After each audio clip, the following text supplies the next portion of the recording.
오늘 우리에게 주시는 하나님의 말씀은 마가복음 14장 3절부터 9절의 말씀입니다. 신약 성경 79쪽 정도에 있습니다. 마가복음 14장 3절부터 9절의 말씀을 함께 교독하겠습니다. 예수께서 배단위 나병 환자 시몬의 집에서 식사하실 때에 한 여자가 매우 값진 향유 곧 순전한 나드 한 옥합을 가지고 와서 그 옥합을 깨뜨려 예수의 머리에 부으니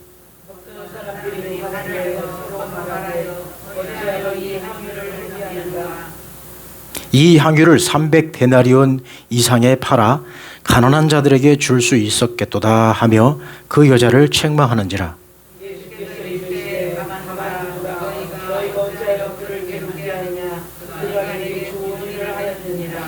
가난한 자들은 항상 너희와 함께 있으니 아무 때라도 원하는 대로 도울 수 있거니와 나는 너희와 항상 함께 있지 아니하리라.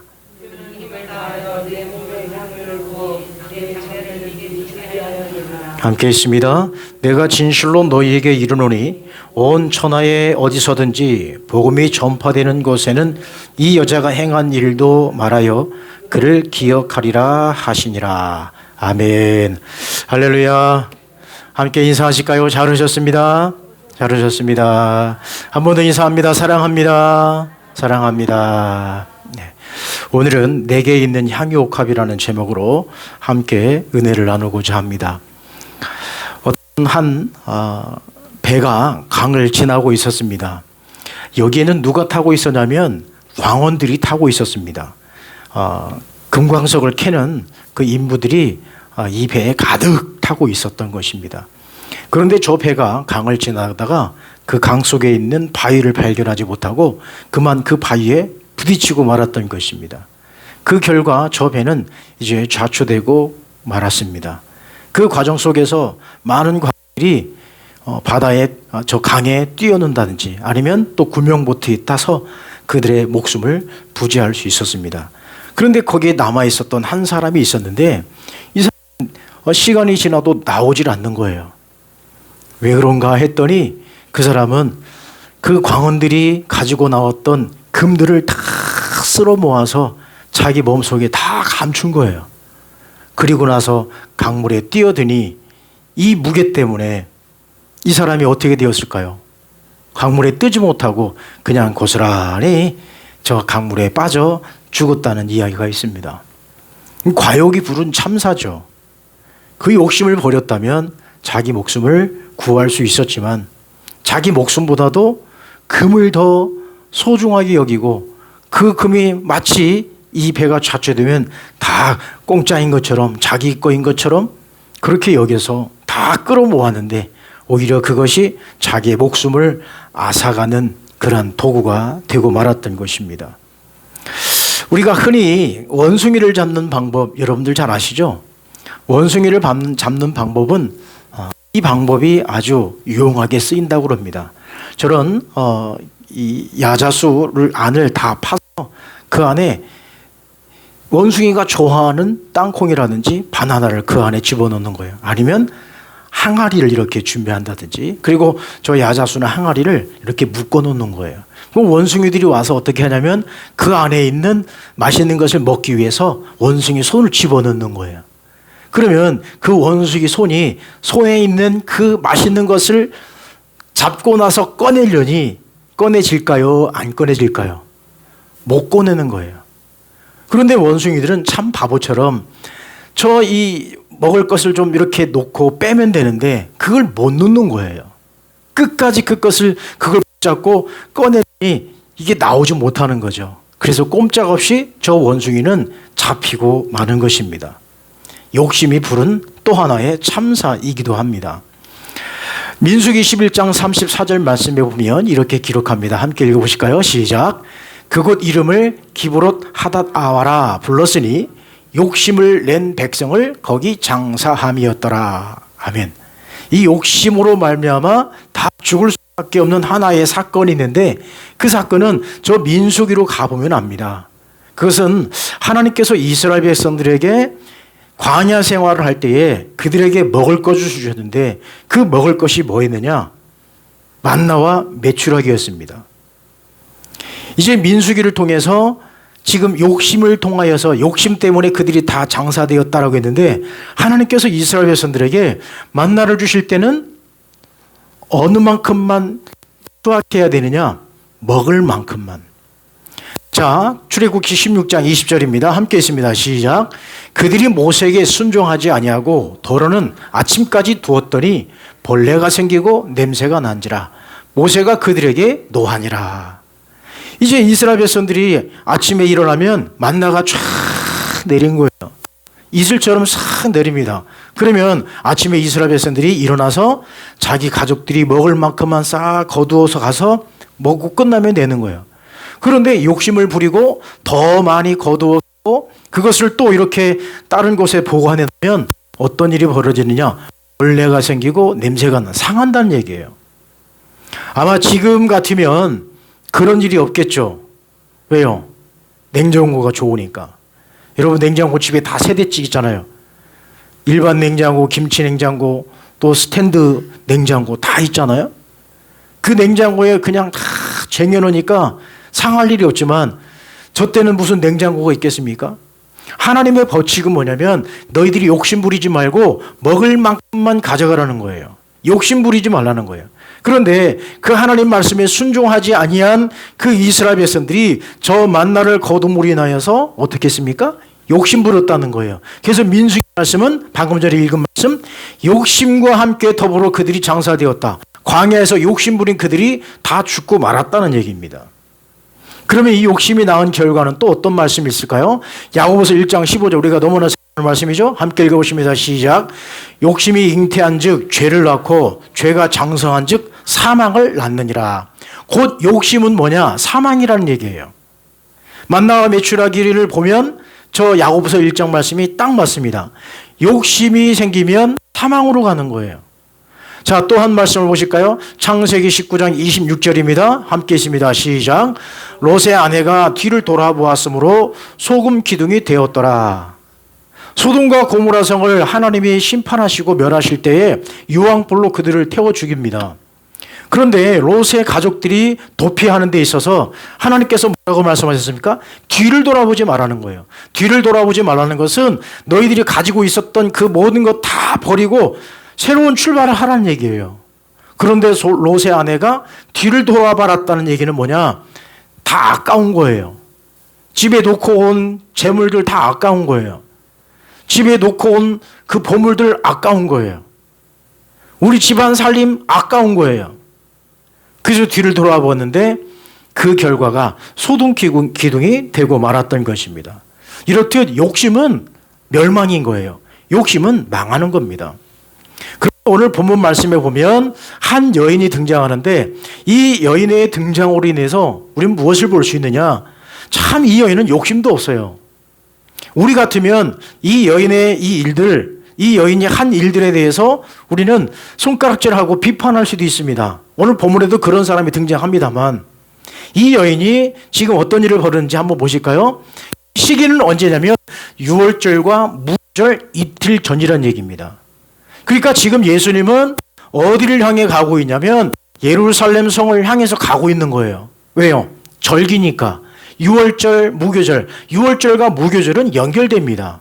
6월절이 시작되면서 무교절이 연결이 되는 겁니다. 그러니까 예수님은 이제 이 6월절이 어느 6월절이냐? 예수님의 사역의 마지막 시점인 이 6월절이에요.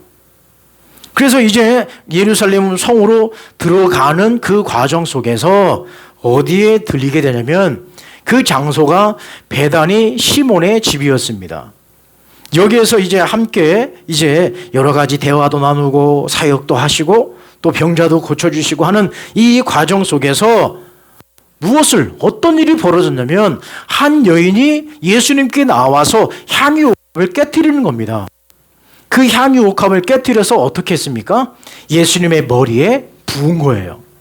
자, 이제 마태복음과 또 요한복음에는 이 기사가 어떻게 기록이 되냐면 예수님의 발을 이렇게 씻어주었다라고 하는 그런 말씀으로 기록이 되는데 원래 이 말씀 마가복음에는 예수님의 머리에 부었다라고 말합니다. 머리에 부었다라고 하는 이 표현은 예수님 온몸에 바른 것과 마찬가지죠. 자, 여러분 여기서 우리는 무엇을 보아야 되느냐? 이 여인이 한 행동을 가만히 보십시오. 갑자기 뜬금없이 나타나서 자기가 가지고 있는 그 향유옥합을 깨트려서 예수님 머리에 발라버린 거예요. 여러분 이건 누가 봐도 이 행위는 우스운 거예요. 도저히 이해가 안 가는 부분입니다. 자, 그러면 이 향유에 대한 우리 이해가 필요합니다. 이 향유는 어떤 의미가 있을까? 어떤 이해가 필요할까? 이 향유는 이스라엘 사람들이, 아니 이 고대 근동 지방에 있는 많은 사람들이 이 향유를 굉장히 즐겨 썼다는 거죠. 기름입니다, 기름. 그리고 기름에 향이 이렇게 첨가된 그런 겁니다. 그래서 물이 부족하고 땀을 많이 흘리는 이들에게는 물이 없기 때문에 샤워를 못 하잖아요. 그래서 이들 몸에 무엇을 바르냐면 이 향유를 부은 겁니다. 향유를 바르고 그 냄새를 제거하기 위해서 이렇게 향수를, 우리가 지금 향수를 뿌리는 것처럼 사용이 되어진 거예요. 그리고 이들이 이 향유를 자주 사용하는 것은 건조한 나기 때문에 피부가 안 좋아지기 때문에 그 피부를 유지하기 위해서 이 향유를 발랐던 것입니다. 그리고 또 이들은 이 향유를 언제 썼냐면 아주 특별할 때 사용했습니다. 손님이 왔을 때 이들에게 손과 발을 닦도록 해주었고, 또 왕과 그리고 제사장이 주기할 때에 그 머리에 이 향유를 부었습니다. 그리고 또 하나, 마지막으로 장례식 때 이 장례식에 이 시신에 이 향유를 발랐던 것입니다. 그러니까 이 향유는 굉장히 큰 의미가 있는 거죠. 아주 특별할 때만 사용되어지는 것입니다. 그리고 이 여인이 가지고 왔던 이 향유는 그 가격이 얼마가 되냐? 300데나리온입니다. 그러니까 1년 연봉이 되는 거예요. 그러니까 굉장히 고가의 이 향유인 거예요. 자, 이 향유가 순전한 나드 향이라고 이렇게 말합니다. 그것은 아주 정말 그 가장 품질이 좋고 가장 좋은 그런 향유를 의미합니다. 그리고 최고의 향유 상품들은 어디에 보관하냐면 저렇게 옥합에, 옥으로 만든 반투명한 그 옥 항아리에 관리를 했습니다. 그리고 저 뚜껑을 닫고 그 뚜껑을 봉인한 거예요. 열리지 않도록 완전히 이렇게 감아버리는 거죠. 그러니까 이 향유는 이스라엘 백성들에게 있어서는 아주 귀한 그러한 물품이었고, 그리고 고가의 상품이었다는 거죠. 일반 평민들이 쓰는 그런 향유하고는 전혀 다른 그런 향유입니다. 그러면 이 여인에게 있어서 이 향유는 또 어떤 의미일까? 이 향유는 이 여인에게 있어서는 뭐냐? 보물 1호예요. 보물 1호. 그리고 어떻게 보면 이 여인에게 있어서 이것은 전 재산과도 같은 것입니다. 그런데 생각해 보십시오. 자기가 가장 아끼는 이 보물 1호, 그리고 전 재산을 깨트려 가지고 예수님 머리에 부었다. 이거는 도무지 이해가 안 가는 거예요. 여러분들이 가지고 있는 저 향유가 있다고 한다면 여러분들은 저 향유를 어떻게 하시겠습니까? 그것이 몇 천만 원 되는 그런 가격인데 지금 돈으로 따지면 3천만 원 정도가 되는 그런 가격의 향유란 말이에요. 그것을 한순간에 깨트려서 예수님 머리에 발랐다. 이거는 보통 사건이 아닌 거예요. 그러나 예수님이 보실 때는 지금 이 향유를 예수님 머리에 발랐다. 예수님은 그 금액을 본 것이 아닙니다. 그 금액을 본 것이 아니라 예수님은 무엇을 보았느냐? 그 마음을 보았다는 거죠. 그 마음, 액수보다도, 금액보다도 마음이 중요한 것입니다. 그래서 예수님은 지금 이 여인을 칭찬하는 거예요. 그런데 반면에 또 책망하지 않습니까? 예수님께서 책망하는 거예요. 왜 책망했을까요? 오늘 본문 말씀에 보면 4절, 5절 말씀에 보니까 이런 사람들도 있어요. 함께 읽어보십니다. 시작. 어떤 사람들이 화를 내어 서로 말하되 어찌하여 이 향유를 허비하는가? 이 향유를 300데나리온 이상에 팔아 가난한 자들에게 줄 수 있었겠도다 하며 그 여자를 책망하는지라. 자, 여러분, 여기서 어떤 사람들이 이 여인을 책망하는 거예요. 왜 책망했을까요? 왜 책망했습니까? 지금 그 3천만 원이나 되는 그런 향유를 깨트렸단 말이에요. 어찌 보면 지금 한순간에 얼마가 날아간 거예요?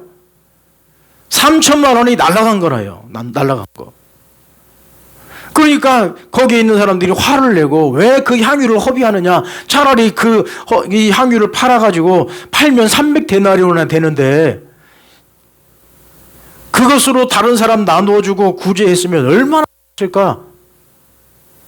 자, 여러분, 여기서 우리는 왜 이 예수님께서 이 사람들을 책망했을까? 우리가 책망받는 믿음은 어떤 믿음일까? 책망받는 믿음은요, 첫 번째는 이거예요. 계산적인 신앙은 책망받습니다. 무엇을 계산하느냐? 내가 하나님 앞에 드릴 때에 내가 어떻게 드릴까? 무엇을 드릴까? 얼마를 드릴까? 우린 이것을 너무 계산하지 말아야 됩니다. 그리고 자꾸 신앙이 계산적으로 되면 내가 교회를 위해서 무엇을 드렸으니 내가 교회에서 내가 얼마만큼 빼가야 되는가? 이건 계산적인 거예요. 이건 하나님이 기뻐하지 않습니다. 우리가 자칫 잘못하면 굉장히 계산적인 신앙이 될 수 있어요. 이거 조심해야 됩니다. 지금 저 여인을 책망하는 사람들은 다 어떤 믿음입니까? 어떤 신앙이에요? 계산적인 신앙이에요. 그 300데나리온, 그 3천만 원 가지고 다른 사람 도와주고 가난한 사람 도와주면 얼마나 좋을까? 이 무언가를 잘못 생각한 거예요. 자꾸 계산하다 보니까 무엇을 분별하지 못할까요? 두 번째는 분별치 못하는 신앙입니다. 자꾸 계산하면 무엇을 분별하지 못하느냐? 하나님의 뜻을 분별하지 못하는 거예요. 왜요? 자꾸 내가 계산하니까요. 자꾸 내 생각이 들어가니까요. 자꾸 내 방법이 들어가는 거예요. 내가 이렇게 하면 요거 얼마가 손해보고 요거 이만큼 드리면 이만큼 내가 이게 빵꾸가 나니 이거 어떻게 할까? 이게 계산적인 거예요. 우리 하나님은 가난한 하나님이 아니십니다. 우리 하나님은 물질이 없어서 고민하시는 분이 아니시라는 거예요. 우리 하나님은 액수가 중요한 것이 아니라 무엇이 중요하다고요? 마음이 중요한 거예요. 그래서 우리는 하나님의 뜻, 하나님을 기쁘시게 하는가, 그 뜻을 분별할 수 있어야 하나님이 기뻐하시는 믿음이 되는 거예요. 자, 예수님께서 오병이어의 기적을 일으키실 때도 마찬가지예요. 거기에 예수님께서 오병이어의 기적을 일으키는 그 과정 속에서도 어떤 사람들이 있었습니까? 계산적인 사람들이 거기에 나타나요. 제자들 가운데에도. 아이고 주님, 지금 여기에 이 사람들이 모인 사람 다 먹이려면 얼마가 필요한데 어떻게 할까요? 다 계산적인 거예요. 예수님을 그렇게 따라다녔음에도 불구하고 예수님의 능력과 예수님의 그 기적과 이사를 바라봤음에도 불구하고 계속 계산적인 신앙은 절대 칭찬받지 못합니다. 우리 신앙이 계산적인 신앙이 되어서는 안 됩니다. 자꾸 계산하니까 하나님의 뜻을 분별하지 못하고 자꾸 누구 뜻만 들어가느냐, 내 뜻과 인간적인 뜻과 섭리가 자꾸 들어가는 거예요. 그러면 자, 이 여인의 믿음, 이 여인의 이 행위는 왜 이렇게 칭찬받고 또 기억하고 기념할 만한 그런 믿음이 되었을까? 여러분, 우리는 이 마가복음 이 본문을 잘 연구해 볼 필요가 있습니다. 자, 1절과 2절을 한번 보시면 1절과 2절은 무슨 내용일까요? 1절과 2절은 유대인들이 예수님을 잡아 죽일 음모를 꾸미고 있어요. 1절과 2절을 보십시오. 예수님을 죽이려고 합니다. 그 음모를 꾸미고 있는 거예요. 자, 그리고 10절과 11절 말씀은 누구에 대한 말씀을 하고 계시죠? 베드로의 부인, 믿음을 배반할 것을 말씀하고 계십니다. 보십시오. 1절과 2절 그리고 10절과 11절 음모와 배반 사이에 무슨 기사가 들어가 있습니까? 지금 이 여인의 행위가 이 말씀 3절부터 9절까지 말씀이 딱 그 안에 들어가 있는 거예요. 헌신이 들어가 있는 겁니다. 음모와 배신 사이에 이 여인의 헌신이 들어갔으니 이 여인의 믿음이 기념될 만한 믿음이고 많은 사람들에게 기억될 만한 믿음이라는 것이죠. 여러분, 지금 우리는 어떤 시대에 살고 있습니까? 지금 우리는 음모와 배반의 그 틈바구니 속에 우리는 살고 있습니다. 지금 우리 교회들이 많은 사람들에게 손가락질 당하고 있고 많은 사람들에게 정말로 비판의 대상이 되고 있습니다. 우리는 그 틈바구니 속에 우리가 무엇을 해야 되느냐? 우리는 더욱더 하나님 앞에 헌신해야 되고 우리는 더욱더 하나님 앞에 드려지는 삶이 되어야 하는 겁니다. 우리가 어떻게 살아갈 것인가, 우리가 무엇을 위해 살아갈 것인가를 분명히 깨닫고 이 여인처럼 내가 어떤 마음으로 주님 앞에 살아갈 것인가를 결단해야 합니다. 여러분, 음모와 배반 사이에 이 여인의 헌신이 있었기 때문에 예수님의 죽음은 예비될 수 있었던 것입니다. 결국 이 여인의 행위는 예수님의 장례를 준비하는 하나의 과정이 되었던 것입니다. 참 기가 막히죠. 그러면 이 여인은 누굽니까? 마리아의 마리아. 이 마리아는 어떤 사람입니까? 가장 예수님을 가까이 배웠던 사람 중에 한 사람이 이 마리아였어요. 이 예수님의 그 모든 삶을, 예수님의 지금까지의 행보를 쭉 보니 예수님이 죽을 것을 이 여인은 알았던 것이죠. 이 여인은 알았어요. 예수님의 모든 지금 이 발자취를 계속 뒤따라 다녀보고 예수님의 말씀을 들어보니 지금 예수님의 죽음이 가까이 온 것을 알았던 거죠. 자, 그러면 이 여인은 왜 예수님의 죽으심을 알고 있었고 또 제자들은 왜 예수님의 죽음을 알지 못했을까요? 예수님은 제자들에게 3번씩이나 나 죽을 거야, 나 죽을 거야 계속 흘리셨어요. 그럼에도 불구하고 제자들은 그 말씀을 듣지 못했습니다. 제자들은 하나님의 뜻을 분별하지 못했어요. 그러나 이 여인은 예수님에 대해서 분명하게 분별하였고 계산적인 믿음이 되지 아니했고 온전히 모든 걸 다 쏟아부은 이 여인의 믿음, 예수님이 죽을 것을 알았어요. 왜냐? 예수님의 사역을 보니 그게 보인 거죠. 자, 여러분, 이 여인이 자기의 모든 것을 드렸더니 무엇이 되었느냐? 예수님의 장례를 준비하는 거룩한 하나님의 귀한 은혜가 임했던 것이에요. 이 여인이 드렸더니 이렇게 된 거예요.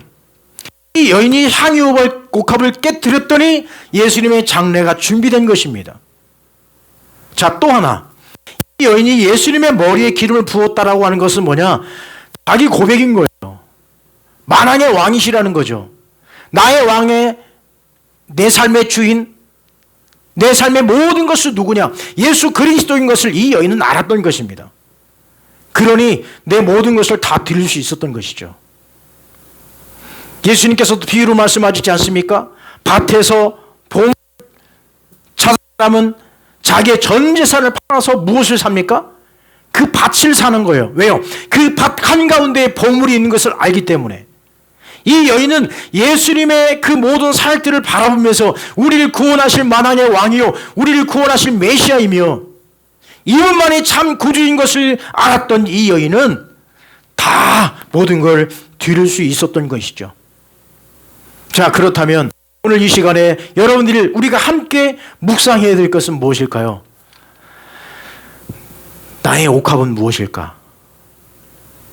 이 여인이 가지고 있었던 옥합은 향유였습니다.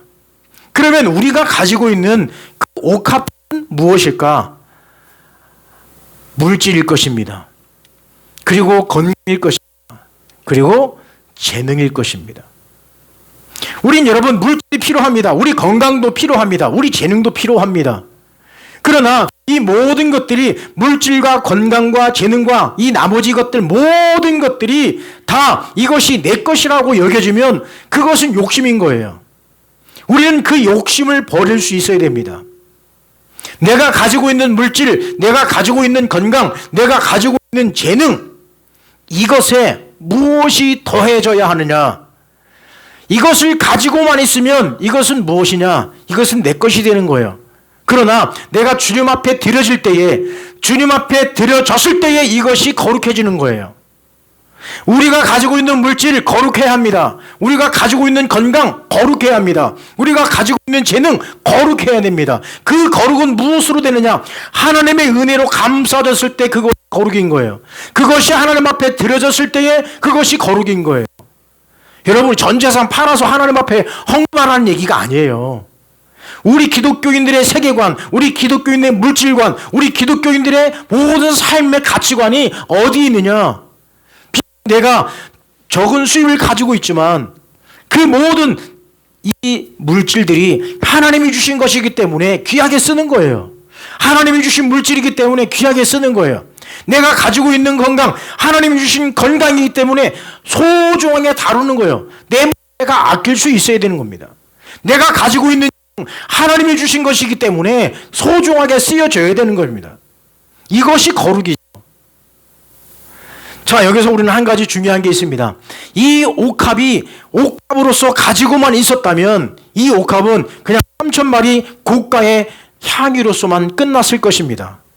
그러면 여러분 그 3,000만 원짜리 계속 가지고 있으면 뭐 하겠습니까? 향유는 어떻게 하라고 만들어진 거죠? 뿌리고 바르고 쓰라고 만들어진 것입니다. 그러나 그것이 아깝다고 계속 가지고만 있으면 그건 무엇으로 끝나는 거예요? 병에 담겨있는 향유로만 끝나는 거예요. 그 향유는 어떨 때 빛나느냐? 그 향유는 어떨 때 또 값지느냐? 적절한 곳에 쓰여질 때에 그것은 소중한 거예요. 그럼 왜 더 소중해졌을까? 그 여인이 옥합을 깨트린 거예요. 옥합을 깨트렸다고 하는 것은 이렇게 길쭉하게 올라온 그 입구를 잘라버린 겁니다. 여러분 옥합을 깨트렸을 때 여러분 우리 인터넷 검색해 보시면 옥합을 깨트렸다고 해서 그 옥합을 그냥 박살내서 깬 것이 아니에요. 여러분 오해하시면 안 됩니다. 옥합을 깨면 그거 쓸 수 있어요 없어요? 못 쓰잖아요. 옥합을 깨뜨렸다고 하는 것은 그 입구를 봉한 것을 잘라버린 거예요. 그 위를 탁 잘라버리면 그 옥합을 이렇게 사용할 수 있는 거예요. 향유를. 여인이 가지고 있었던 그 옥합 물론 소중합니다. 그런데 더 빛나고 더 소중했던 것은 뭐냐? 그 옥합을 깨뜨렸을 때에 그 옥합은 적절한 곳에 사용되어진 거예요. 그래서 더 소중한 것입니다.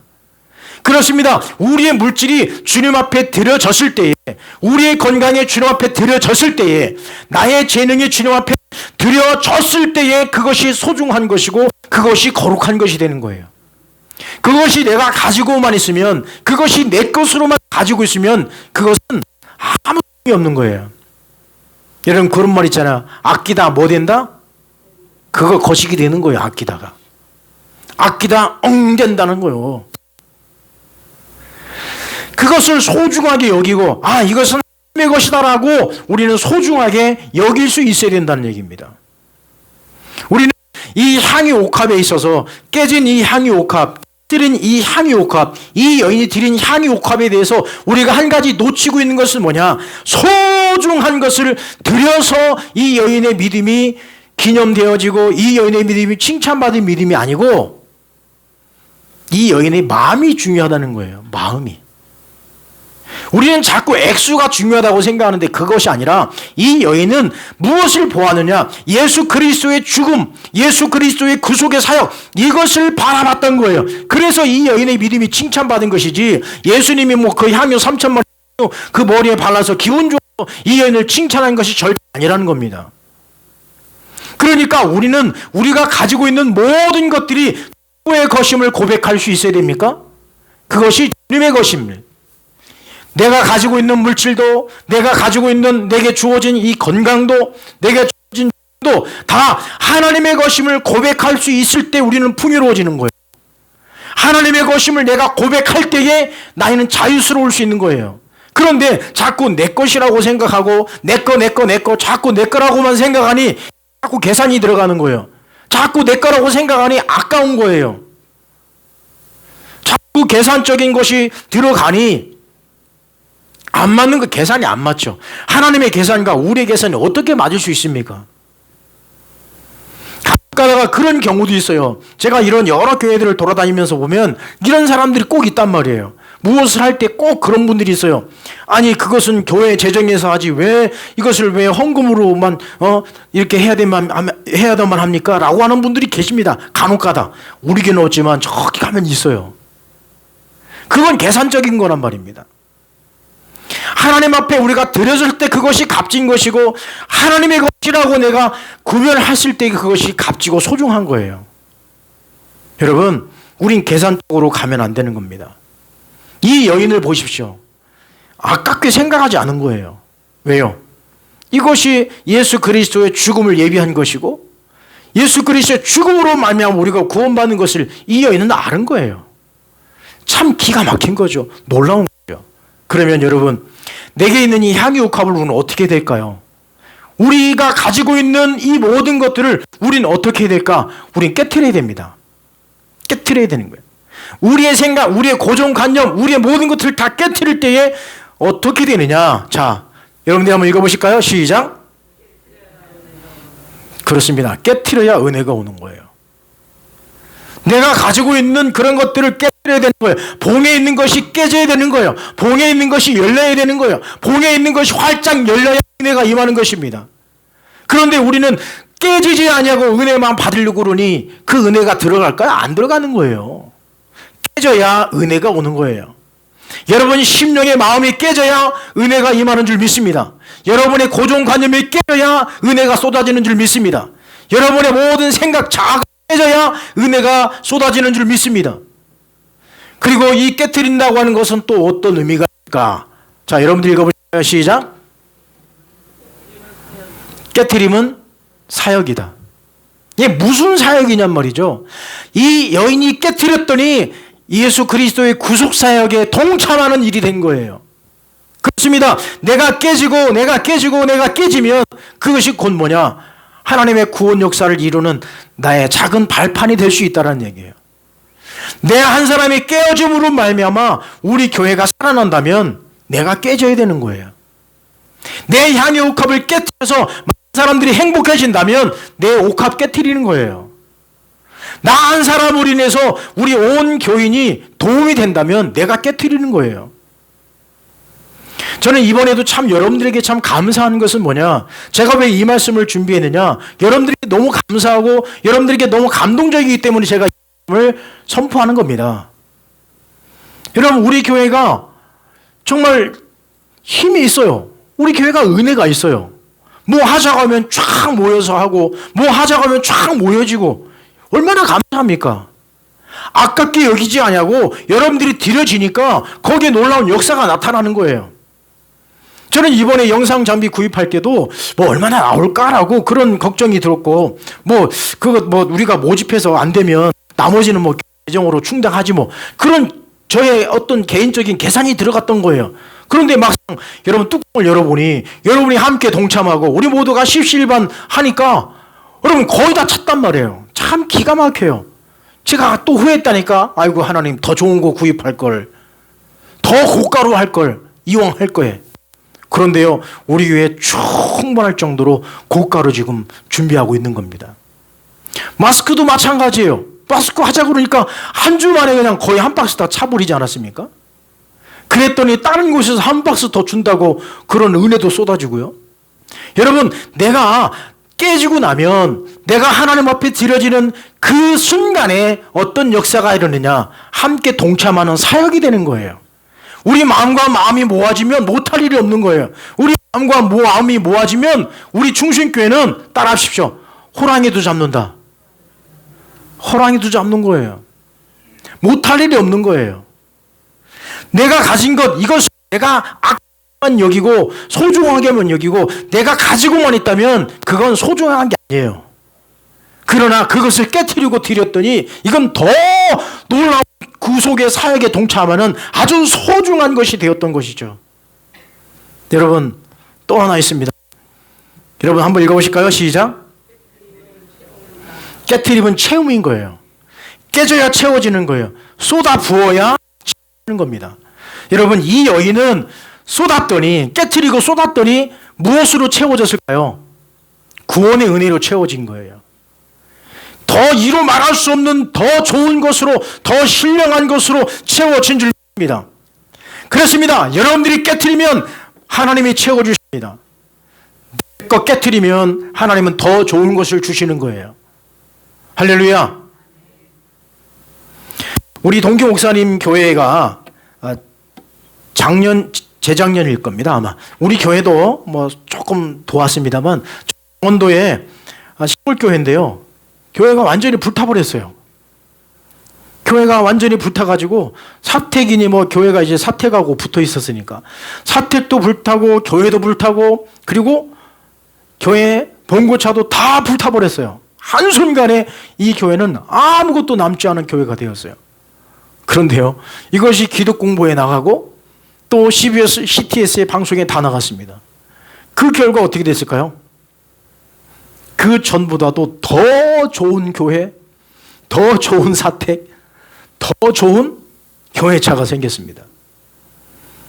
그래서 눈물로 막 고백하더라고요. 저한테도 전화가 왔어요. 목사님 고맙다고. 뭐 얼마 되지도 않는 거 그거 참 도왔다고 그 목사님이 막 감동으로 막 그 전화를 뭐 그런 것이 너무 송구스럽더라고요. 여러분, 중요한 게 있어요. 우리가 깨트리면 놀라운 역사가 일어나는 거예요. 깨트리면 거기 채워지는 겁니다. 내가 깨트리면 하나님은 더 좋은 것을 주신다니까요. 이것이 하나님의 계산이에요. 하나님의 계산 방법입니다. 여러분, 내게 있는 향기옥합 그저 소중하다고 아끼고만 있었다면 그것은 그냥 향기로서만 끝났지만 그 향기옥합을 깨트려서 예수님의 머리에 발랐더니 그것이 구원의 역사를 이루는 놀라운 하나의 도구가 되었습니다. 여러분, 내게 있는 향기옥합 주께 드릴 수 있도록 우리가 모두 다 주님 앞에 헌신을 다짐하는 우리 모두가 될 수 있기를 간절히 축원합니다. 기도하겠습니다. 하나님 아버지, 감사합니다. 이 여인의 이 행동이 많은 사람들에게는 허무한 일이었고 손가락질을 당할 만한 일이었습니다만 이것이 예수님 편에서 바라볼 때는 놀라운 구원의 역사를 이루는 하나의 도구가 되었던 것입니다. 하나님, 이제 우리가 내게 있는 향유옥합들을 깨뜨리게 하시고 그 깨뜨림을 통하여 은혜가 옴을 우리가 믿게 하시고 또 그 깨뜨림은 사역이며 그 깨뜨림은 또 다른 채움의 역사인 줄 믿고 하나님의 것을 하나님의 것으로 드릴 수 있는 우리 믿음의 고백이 있게 해주시기를 원합니다. 하나님, 우리를 통하여 놀라운 구속의 역사를 이루어 주옵소서. 예수님의 이름으로 기도하옵나이다. 아멘.